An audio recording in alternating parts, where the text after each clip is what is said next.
Okay, guys, listen up. Go ahead. Listen. Go ahead, get phones put away. If you were not here yesterday, what we did, we'll be working on for the rest of this week.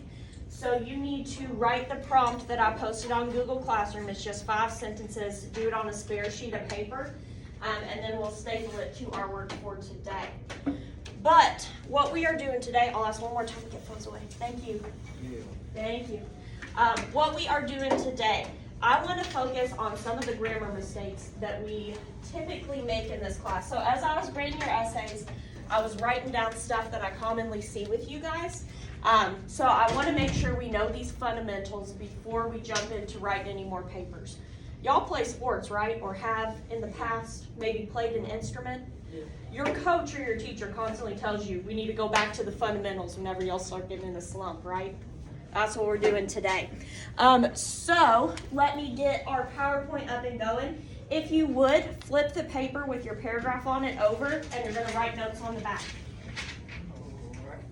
So y'all are going to think that I'm trying to teach you a kindergarten lesson here, but I promise it's important. We're starting with the most basic stuff and kind of working our way up to more complex ideas. So first thing we need to talk about is capitalization. We had a ton of people who were not doing proper capitalization in their essays, so I'm going to make sure it's real clear with you guys. So when to use capital letters. The beginning of every single sentence, without exception, should start with a capital letter. We also have titles, so that includes like books, movies, songs, poems, whatever you may have. One thing with titles that I do want to talk about though, smaller words like of in a title are not going to be capitalized, while every other word is. So like this book right here, we have The Diary of a Young Girl. The diary is capitalized, of a is not going to be capitalized, and young girl is capitalized. Does that make sense to y'all? Okay. So, with that, we also have names of people and places. Think your big nouns. So like if you're writing my name, it's Miss Porter, capital letters. If you're writing Micah's, it's big M. If you're writing Jose's, capital J. And then places like Jeffersonville, you're going to write a capital J. Indiana, capital I. Christian, get that phone away. We also want to make sure that we are capitalizing businesses and institutions. So think like McDonald's, Walgreens, Myers, those are all going to have capital letters.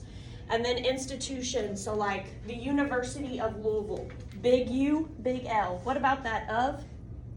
What do we do with it? Yeah, it stays small, exactly.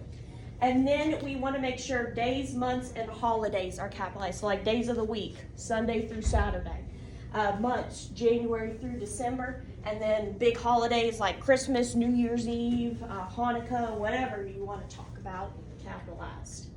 Now let's practice a little bit. So I have 3 sample sentences up here. Let's work through them.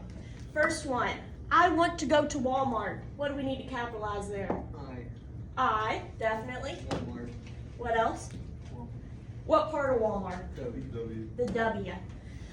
So our next one, we are visiting the University of Indiana in March. What's capitalized in this? University. University, what part of university? The U. What else? I in Indiana. The I in Indiana. What about that of? What do we do with it? Is it W? Is it the W in the beginning of the sentence? Yes, the W, remember, beginning of sentence, every single time is going to be capitalized. March. Then March. Exactly. Good job, guys. All right, third one. Kate and I are going to read Night by Elie Wiesel. What's capitalized in there? K. I.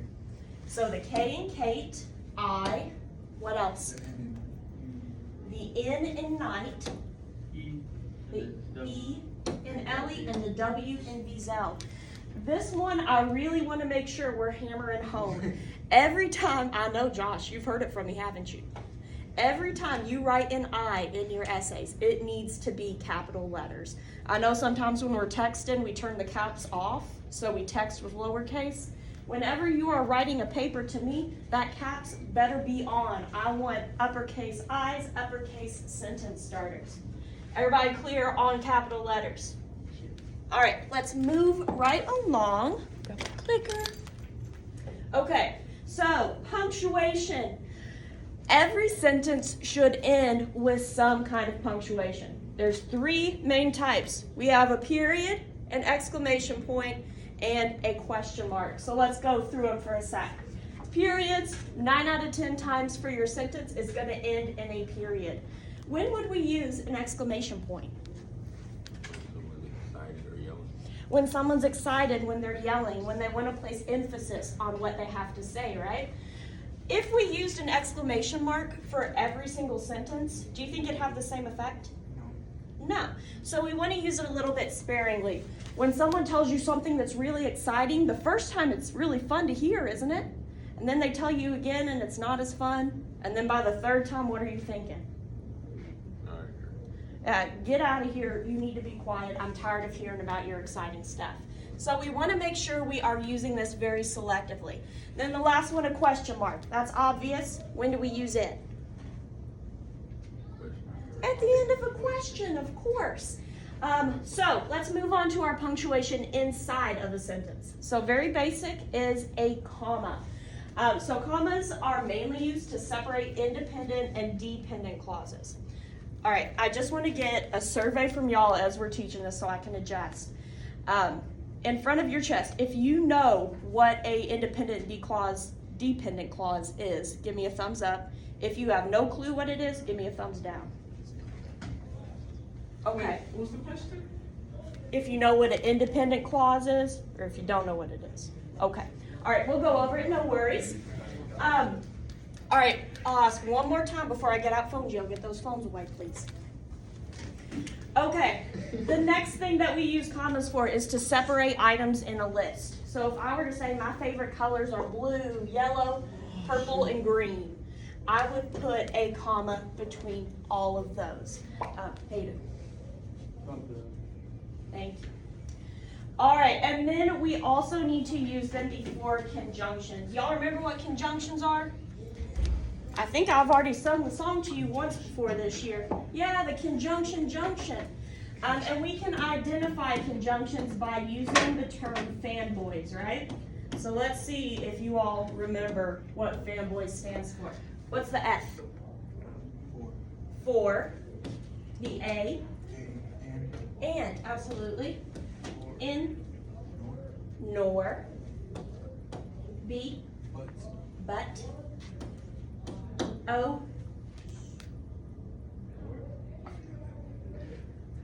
You can go to the mall, or you can go to work. Why? Not you. This one's one that we don't use very much. Yet. Absolutely. Good job, Brian. And then last one is S. What's S? So. Yep. So if you do not have this down in your notes, I would go ahead and write this down. I'm sorry, what? A semicolon, we'll touch on that a little bit later. We're going pretty basic today. Once we get towards writing our actual essay, we'll talk about semicolons. Are you good, Josh? Can you see? Yeah. Okay. One thing that I do want to say, whenever we have a comma conjunction, it is just to join together an independent and a dependent clause. Do we use these words outside of using them as a conjunction? Absolutely. So if I were to say I like lemons and limes, even though "and" is a fanboy, we do not need to put a comma in front of it in that case. We're talking about a pair of things. It's almost like a very tiny list rather than joining an independent and dependent clause. So I'll give you a couple seconds to finish writing down those fanboys if you need them. Question.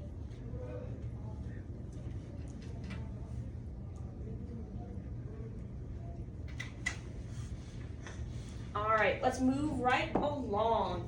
So I have some more example sentences for us. Let's see. At the store, I need milk, eggs, and bread. What kind of punctuation I need on this? Commas. Where do I need commas? After milk. Where else? So milk, eggs, and then I probably need something else. What do I need? A period. And every sentence with some kind of punctuation. All of them do? Good eye, Josh, we'll get to it. I have to go to school, then to play practice. So after school, and then what else do we need? A period, yeah.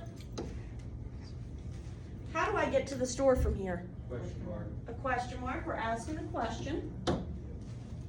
My dog ran away, but he came back. Period. So we need a period. What else do we need? Comma after away. Comma after away, because we have this conjunction here of but. That's the B in fanboys. Okay, so here's your crash course in an independent and dependent clause. So if you put me a thumbs down earlier, you really need to pay attention. What's that? I'm sorry. What's that one? What's that? Dot and then a dot at the bottom of it. This? Nah, for the last one, would it be like those one? It's just like a straight line and then a bottom at the end. An Yeah. Okay, we're not to that one, Hayden, yet, so Oh, hold your horses for a sec. You're fine. All right, so we're talking about independent, dependent clauses right here. If I were to cover up this part with the conjunction in it, and we just looked at my dog ran away, is that a sentence by itself? If I just said my dog ran away? Absolutely, it is independent. It stands all by itself. So, what about this one if we cover up the other side? He came back. Is that a No. complete sentence? No, you're thinking, who came back? So that is a dependent clause. So we're using this conjunction to join the part of the sentence that can stand alone and the part of the sentence that can't. Does that make sense? Okay. If we have questions, we can come back to it later. And then Hayden, our last one. I love pizza. What goes at the end of that? I forgot already. Oh my goodness. So I love pizza. What kind of punctuation we getting? An exclamation mark, because we really like pizza. All right, so let's go ahead and move on to our next part of this lesson. I am going to pass out these worksheets to you. These are all sentences that are not correct. They all have grammatical issues, but for right now, I want you just to focus on the basics, on your fundamentals. So check, is it missing capital letters? Is it misspelled somewhere? Just the basic elementary stuff here, guys. So I'm gonna pass these out, take a couple minutes to read over them, and you don't have to rewrite the sentences, just kind of do what I did up on the board and draw a line under words if they need to be capitalized, or cross something out and respell it if you need to. But take a couple minutes to read over these, and then we will come back together and talk about them.